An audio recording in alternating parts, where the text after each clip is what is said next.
Hello YugiTube, this is Shamus here from Team Shenanigans, trying to fill out our YouTube page that we've been very neglectful of lately. I'm here today to do a deck profile on these guys. I don't know if you know what this is. It's a Grapha. Yeah, you can see Dark it. Worlds. Anyway, typical meta deck that's started to come out lately due to the structure deck and the Dark Smog in the new set. So anyway, okay, we'll start out basic and simple. Triple Grapha. Yeah, nothing unusual there. Same with this guy, Triple Snow. I'm sure it's the guy. It looks like a girl to me. I can't tell. Maybe I could be wrong. Triple Bro, whatever his name is. He's a bro to me. Double Tragodia. Some people disagree with this choice, but I agree fully. Since you can't run Gores due to the field, Tragodia is in his place to stop at DKs. Sangan searches out a lot of cards in the deck. Maxi also allows you to go through the deck pretty quick and get to the cards you need. And what? Huh? Oh, yeah, I forgot. This isn't a normal Dark World deck, is it? Nope.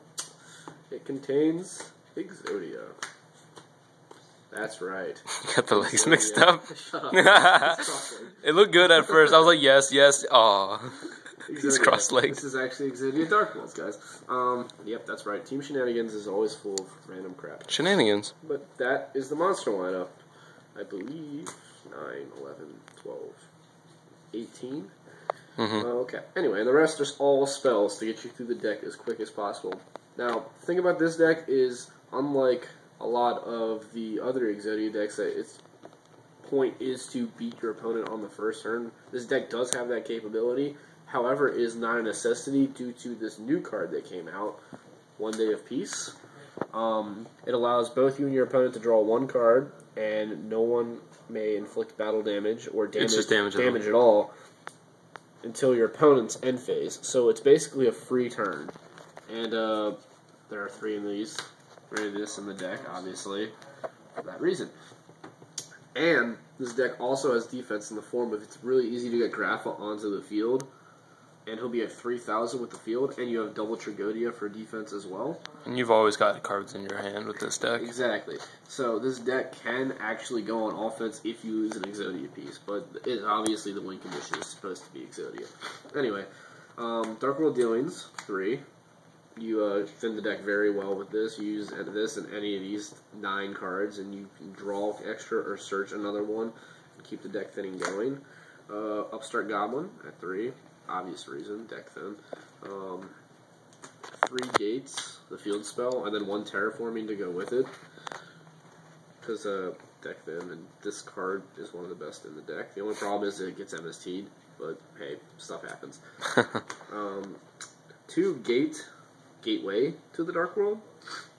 This is the quick play that special summons a card from your Dark World monster from your graveyard. You can set this as MST bait, and if they MST, you bring Grapha out, or if they don't MST on the end phase, you bring back a Brow or a Snow, and then you bounce them back to your hand with Grapha, so you can use them again with the Dealings or the Gate. Pluses. Double Pot of Duality. Obvious reason, it's Pot of Duality. Deck thin. Advanced Draw.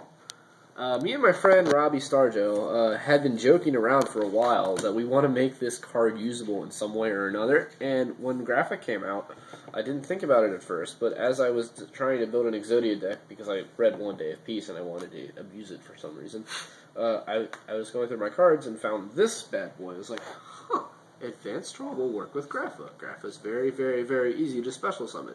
This will work for me. So, I used 2 of them. It's Tribute 1 7-star or, 8-star or higher monster you control, draw 2. So you just do the Dark Gate play, put Snow on field, balance it with Grapha, pop Grapha with this, and draw 2, and then you continue your turn. Hopefully you'll draw into the Exodia pieces. If you want. Eventually.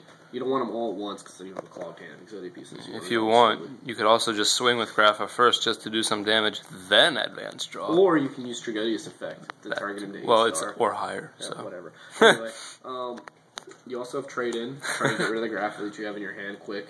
It doesn't activate Grapha's discard effect, obviously, because it's a cost to discard.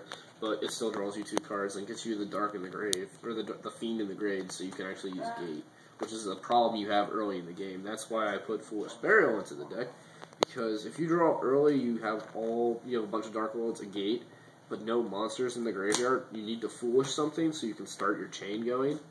Because once you get one in the grave, you can abuse this with Snow. You search another gate and draw, and then you just keep going with the new gates. And last card is a Lure of Darkness for obvious reason. Every monster in the deck is a dark.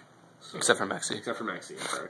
The only reason to put Maxi in is because I had 39 cards, couldn't figure out another one, and I was like, well, planets are abundant, and if you want to beat this deck, you want to special summon as quick as possible. Your opponent might just try and OTK you like a bad player if you draw Maxi, and the problem with that is you will win before they enter their battle phase if they try that, because they're not expecting Exodia. 90% of the time, my opponent doesn't even know what I'm doing, because they see Dark Worlds and don't assume Exodia can be running it, or I don't show them Peace because I don't hit it with Pot of Duality.